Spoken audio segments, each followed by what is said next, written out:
Well, our country's armed forces are a powerful presence in Oklahoma, home to 5 different military installations and over 300,000 veterans. Oklahomans' commitment to service is both deep and wide. Today, we honor those who have made the ultimate sacrifice, as well as those that have returned home.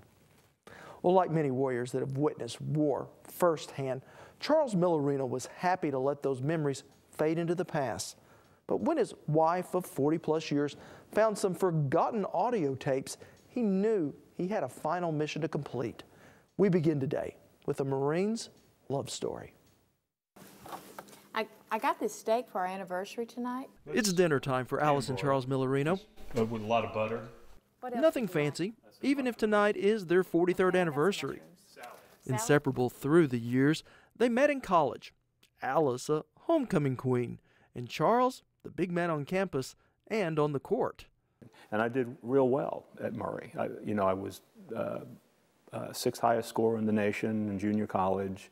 Oh, I thought, oh, what a nice looking young man. A budding relationship, yet Charles knew there was something else he needed to do.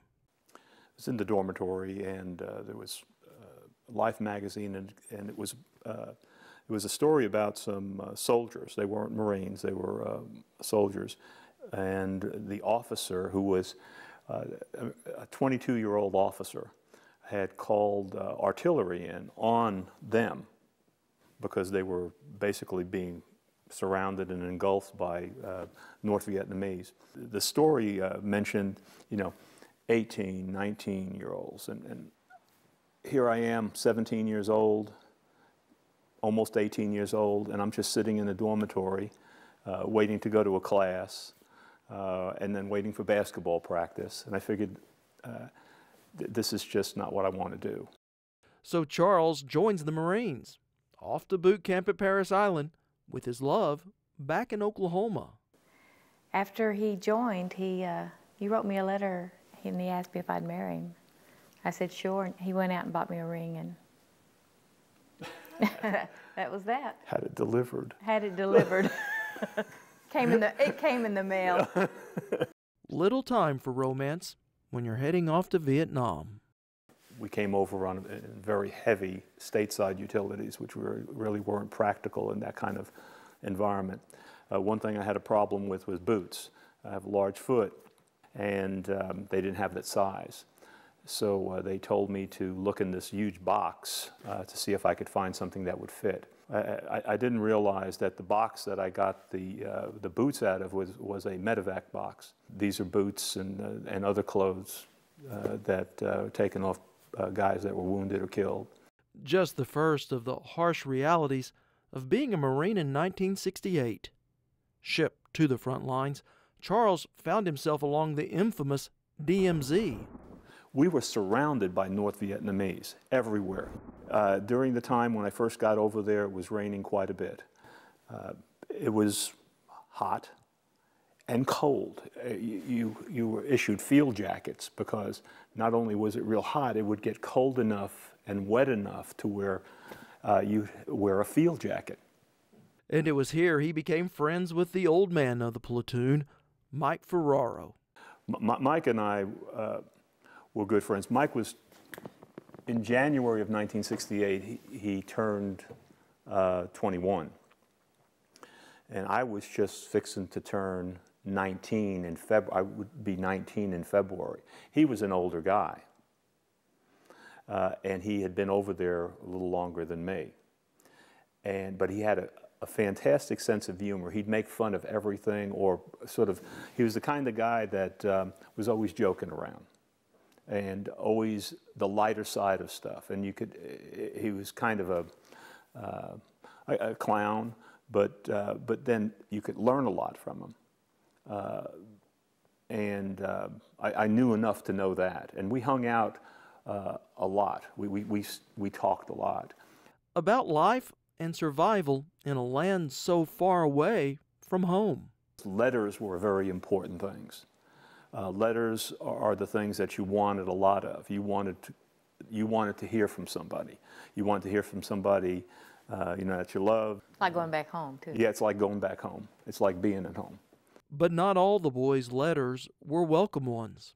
You're around a bunch of guys who are writing their girlfriends back home. They're getting Dear John letters and stuff like that. You're just trying to keep your girlfriend. That's one thing. That's just the reality of it. So Charles had another idea. Rather than write, he taped his love letters on an old reel-to-reel tape player. Damn, I hope nobody else is listening, because I feel sort of embarrassed if they heard the lousy tape I'm making up. And if you let anybody hear it, I'll go nuts. Please don't tell me if you do let anybody hear it. There was a lot of I love yous in there. Well, I say it all the time. I love you a whole lot. I wish I was there. And that kind of stuff. And every time I taped, there were a bunch of guys there. But everybody understood that, you know, you wouldn't think that around a bunch of guys you'd get that lovey-dovey, you know, and you know, show those emotions. But you didn't care. You just did it because, and everybody understood, and there was no, hey, I heard you say this, or I heard you say that. You know, there was nothing like that. I think probably a bunch of kids who did a lot of immature things too. We were very respectful, cognizant, and knew that these are important things. So when Mike walked in without knowing Charles was talking to Alice, you can hear the apologies. And here comes Mike Farrar. What's everybody coming here for? Hey man, what's going on? Because I'm taping the What thing. is this, That's a why love everybody's in or coming what? here. Is that on now? Yeah, it's on now. I want you to say a few words. That's your girl? Yeah, my girl. I'm sorry there. And while Mike liked to kid around, their job was often deadly serious. And 4 of us, fire team, and Mike was in our fire team, 4 men in the fire team, would go out at night, way out by ourselves, beyond the wire. And basically, it's a listening post. Basically what it is if anything comes in at night, you get hit first. Developing a bond that went beyond their years. Yet boys will be boys. And it was raining, and all the time it seemed like. We were mostly eating sea rations, but at one point they sent out a field kitchen, and we went out and they put things on these little flimsy paper plates. And Mike was with me, and we were just trying to see where we're going. We had flak jackets on. You had to wear helmets and flak jackets. We were, you know, we had our rifles with us, and we're walking along, and it's like this, and there are ravines. There's not very many good paths or anything like that, and it's dark, and we both slip at the same time, and the stuff falls down in this red dirt. And Mike looks at me and says, expletive, expletive, expletive, expletive. Let's eat this shit. So, and we got that stuff and we cleaned it off and we just sat there in the mud. And we just sat, we didn't even go back to the hole in the ground that we were living in. And we just sat there and ate it. And, you know, he was joking. He said, you know, damn, if we had some damn candles, I could fall in love with you, you know. that kind, you know, stupid stuff. 2 friends, a half a world away from home, living in the harshest of conditions that in a blink of an eye can turn deadly. You know, we went through all this training and jungle warfare, you know, all this stuff. And yet we were moving in the same kinds of groups that they moved in the Second World War. Carrying tons of stuff. You could hear us coming for miles. They set an ambush. These are North Vietnamese. And on March 6th of 1968, my company took 38 killed in one ambush. And Mike was one of them. Mike was over. It was a mortar, and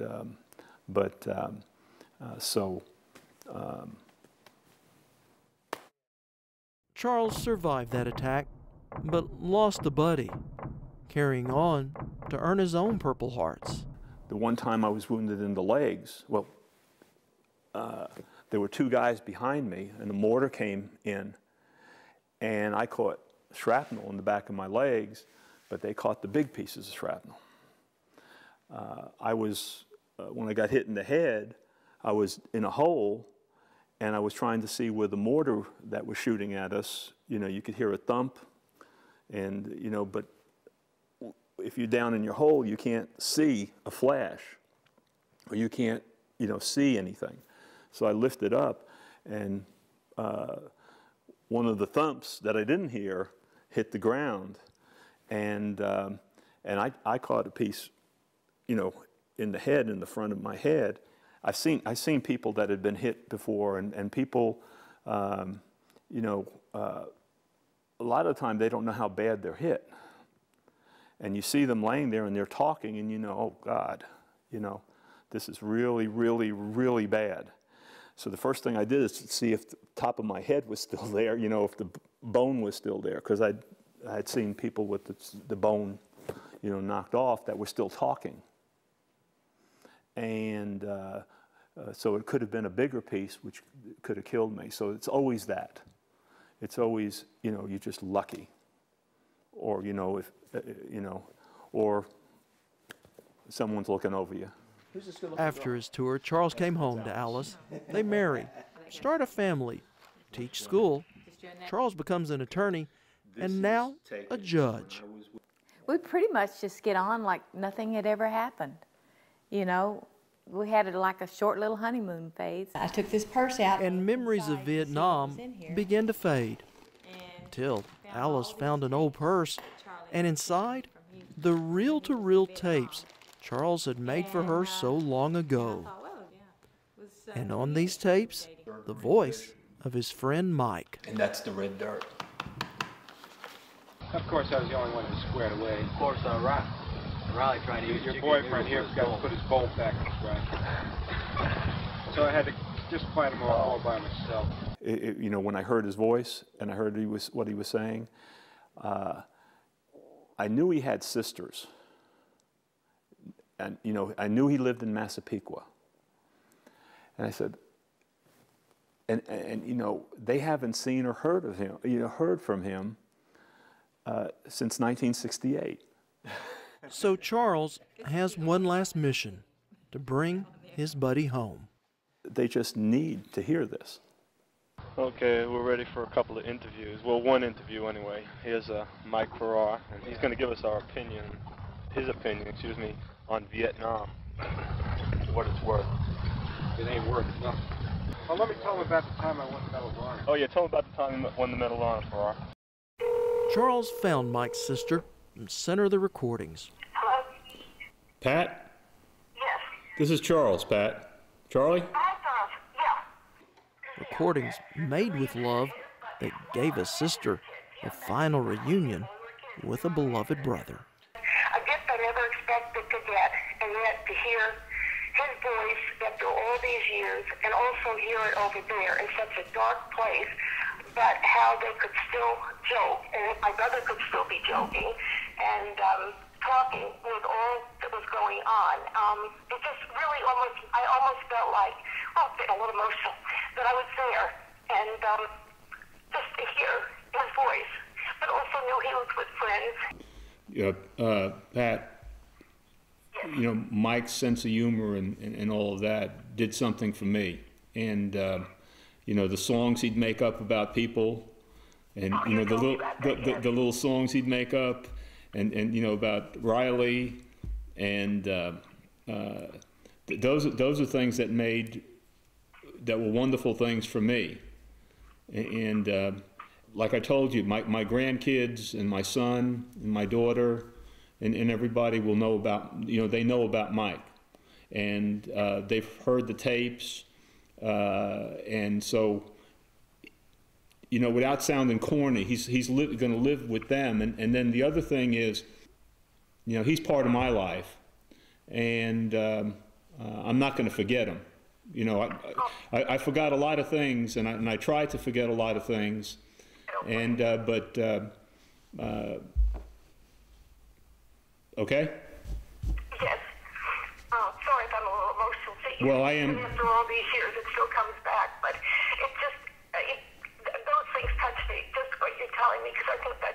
great, and not to sound corny too, but I really love my brother, and it's just so nice that somebody else cared about him and just wants to keep his memory alive, and I think that's wonderful.